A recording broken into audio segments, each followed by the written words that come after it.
we've been talking education a little bit this week, and we've also been talking BC Vision. We're going to kind of wrap some of that together today as we talk with Lakeview School Board President Kathleen Moore, who's also with the Michigan Board of Education, the Michigan Association of School Boards, if I can get that straight. Kathleen, good morning.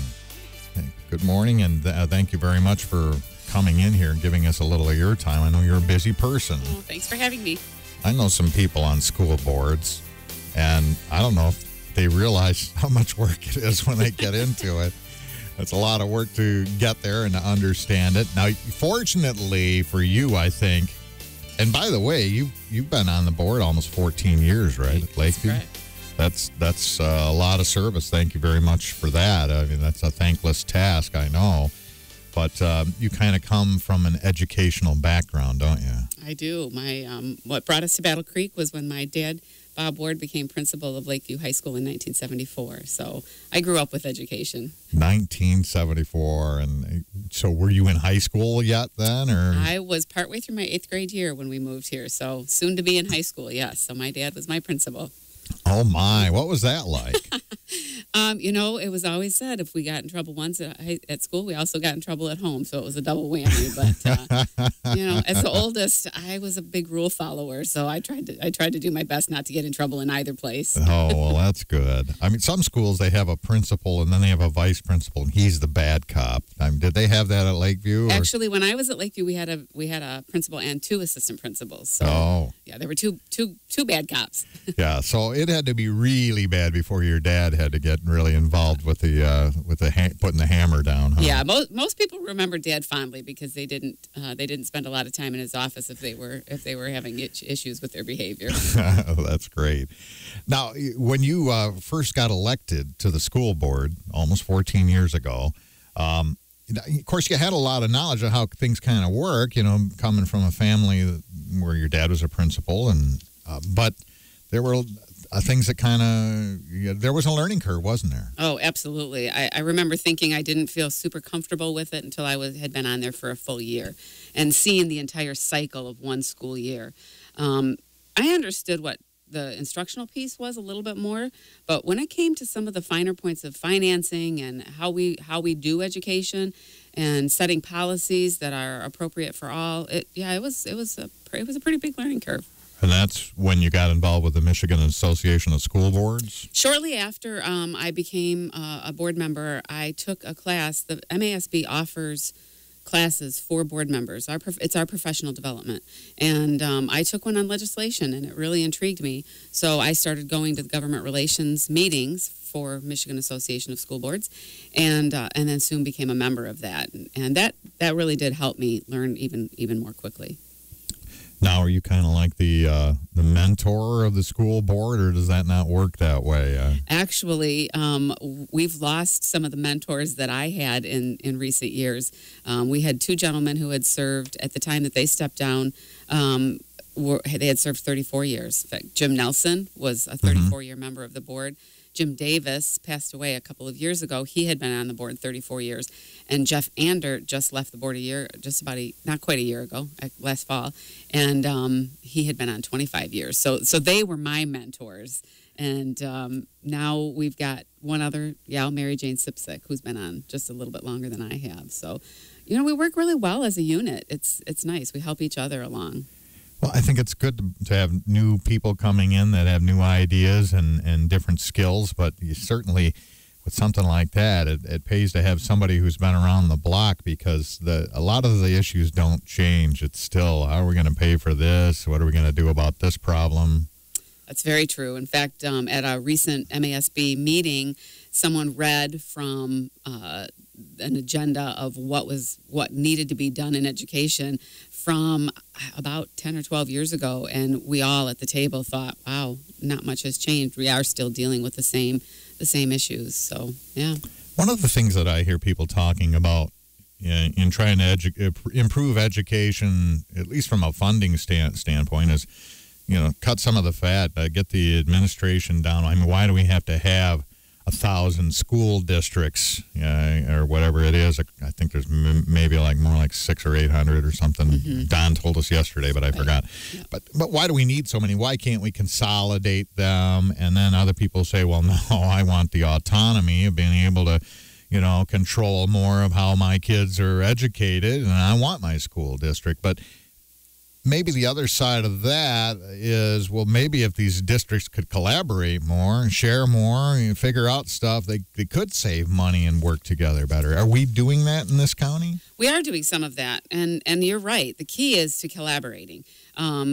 The research shows that the ideal size of a school district is around 3,500 or 4,000. And that's for efficiency as well as making sure we meet the individual needs of our students. But where the real savings can come is through collaboration. And we are fortunate to live in a district where the 4 districts are working together quite well. They've recently collaborated on some research on best practices for social emotional behaviors in schools. They've collaborated on early college efforts. And also the county has collaborated on bringing a master's level program to the area to provide that opportunity for educators. And so that's also something that's going on that's for the entire county. And then even more recently, the 4 districts are really working together on what does educational equity look like. Representatives from all 4 districts, administrators and board members attended a Leading for Equity Institute put on by the National Equity Project back in March. And that has really sparked some efforts to work together around what educational equity looks like in this community. Define that term further, though. What do you mean when you say educational equity?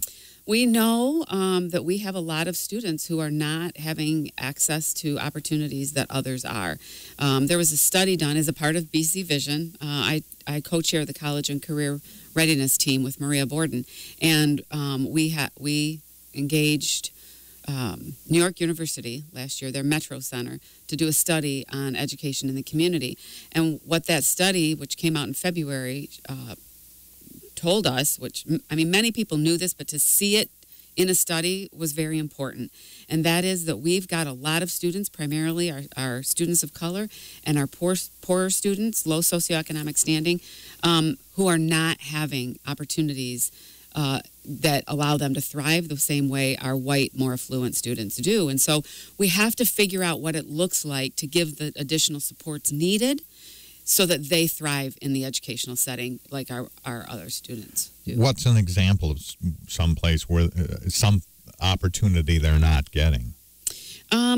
So let's just say that your parent works 3rd shift, and so by the time they get home, you have a harder time getting to school on time. Mm-hmm. What does that look like to support a student who is maybe running late in the morning and the morning isn't starting off really well for them, and for no reason except that their parent is working hard in order to be able to help their family?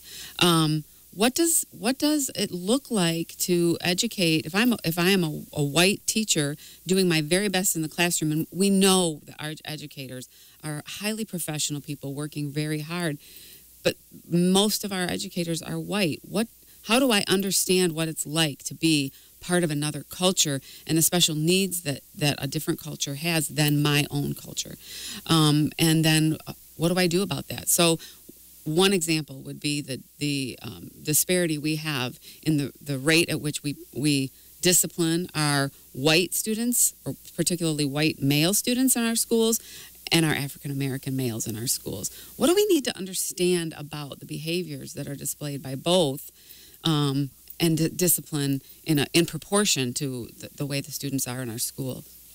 There's something that's being talked about called restorative practices, and that's, I guess, maybe an effort to get everybody to work more efficiently in education and get along as people better. And I want to ask you more about that when we come back, what this term restorative practices means and how it's being talked about in connection with BC Vision and with education here in our Battle Creek community. Our guest is Kathleen Moore, Lakeview Board President, and we'll be back with more coming up here on WBCK.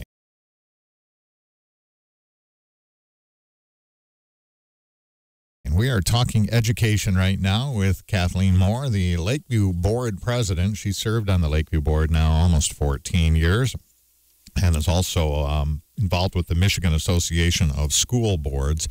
And we were chatting, and I asked you a little bit about disciplinary issues. I mean, it's so tough to send a message to the kids that, look, this isn't going to be tolerated.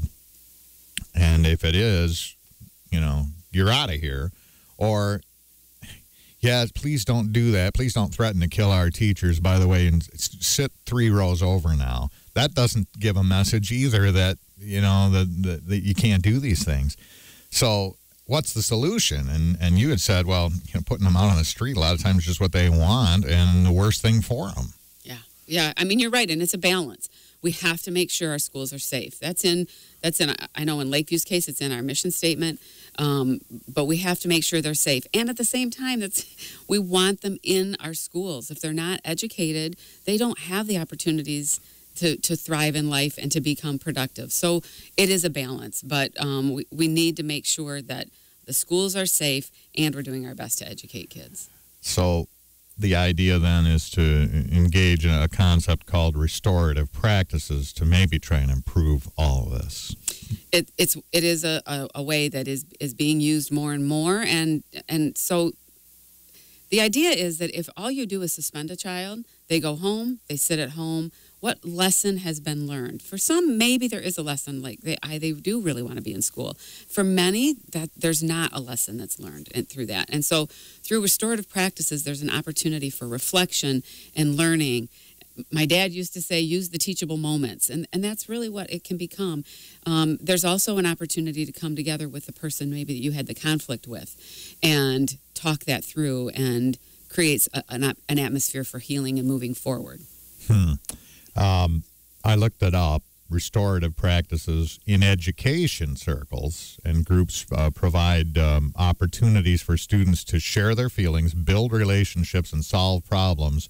And when there is wrongdoing, to play an active role in addressing the wrong and making things right. Absolutely, yeah. I guess maybe another way of putting it is try to see it from somebody else's shoes. Exactly. You know, hey, look, I want to go on and be successful in life. My best shot is here in this classroom, and you're coming in here and disrupting it. You know, please at least give me a chance, you know. Yeah. And they may not get anywhere with that, but at least you say it. At least you get it out there. And it's a guided conversation, so it can become productive. We all know when we get really heated, any of us can fly off the handle. For young people, especially if they're still, you know, going through adolescence, it can become a really tough thing for them. So I don't necessarily. I have a lot of kids. I've seen them all go through adolescence, and I've seen them act out when their emotions get the best of them. So this is a guided opportunity for them to talk with their peers or the teachers, work through it, learn from it, and you're right, build some relationships and hopefully move forward in a positive way. The 51 million, I've heard, you know, different people are talking about what Battle Creek Public Schools could do with that 51 million, and they've already set forth some of the goals that they'll do and some things. One of the things they're going to do is try to keep teachers from leaving that they like, you know. In other words, here's a bonus if you stay here, which I think is probably a good idea because a lot of them haven't had a raise in some of these school districts like Battle Creek Central in quite a while. And there's incentive for them to try and leave to districts who would pay them more for their experience. But, you know, some people say, well, let's take half of that 51 million and we'll build a jail down below the school and put the bad kids there so that the good kids can learn, which I don't think is a great solution. But on the other side of it, you know, coddling them goes against the grain from some other people. What's the balance there? I mean, what would you do with that 51 million to ensure that kids that really want to learn in school and teachers that really want to have a safe place to work can do so? Well, I think restorative practices is one way to get to step towards that. none of us want to see a community where a good chunk of our kids are going to prison instead of being educated, and that's not the solution. And I do a lot of work with the educators in the community. I have complete trust that Kim Carter and her team of really highly professional educators know what they're doing and will make a difference in their system. And I know that they don't believe that prisons are the answer. I think that they're all working very hard to try and figure out the best way to get students educated, particularly when they misbehave. But one of the ways that we can best do that is by giving additional support to teachers and additional support to students. You know, you've got classrooms where there's one teacher and anywhere between 22 and maybe 35 kids in a classroom. And that when you've got students who need additional support, that system doesn't work. So I think that's one of the answers, and in hearing some of what Kim has said, additional supports in the schools is one of the ways that money will be used. I know you do a lot of work with early childhood programs, and I think that ties in with an example here of a conflict resolution that you did. Tell us about that. So I work for the Intermediate School District in the Early Childhood Services, and we have 4 staff members who are coaches for all of the Great Start Collaborative teachers, which is the 4-year-old state-funded preschool. And they use a curriculum called High Scope, and it has as a major component of it conflict resolution. And I've seen it in action in a GSRP classroom where 2 students were having, and these are 4-year-olds, 2 students were having a conflict, and the teacher came over, they identify feelings, they talk about what they each need, and they use this conflict resolution system to help students at 4 and 5 years old manage the conflict between them, and it's really quite an incredible thing to see. It actually works on a 4-year-old. Oh, it actually works. In fact, it works very well. And if we can do that and help our young people to understand how to handle conflict in a healthy way, I actually think that there will be fewer problems as they educate through the system. I think we all can relate to that. If we all had better skills for conflict resolution, we'd all be happier people, even at our, in my case, advanced age. Yeah, absolutely. Like I said earlier, when we get heated, we have a tendency to say and do things that we really don't want to. But if we can manage that, it can help. Man, there's so much to talk about. We're about out of time. Big challenges that all of our schools face in staffing. Even schools like Lakeview, you're having trouble getting teachers, or having trouble getting the teachers that you feel you need to give you the balanced workforce? I think the biggest struggle that we have is getting teachers who represent the diverse population. We don't have trouble getting teachers into our district. I think all of us suffer from getting qualified subs in our school systems. But I think that the biggest challenge right now in our educational systems when it comes to hiring is hiring teachers that reflect some diversity in the population. One of the things that we are doing citywide is working on equity practices with our educators. We don't have to have all of our teachers looking like the kids, but we do need culturally competent teachers, and that's what we are working toward that across the city. And subs, you mentioned subs. I want to get this in briefly. What do you have to do to be a substitute teacher? You need to have, it used to be 90 credit hours in college. Now you need 60 credit hours in college to be able to show up in a classroom and teach. So preferably somebody who's had some experience with children, but you just need to have some college credits.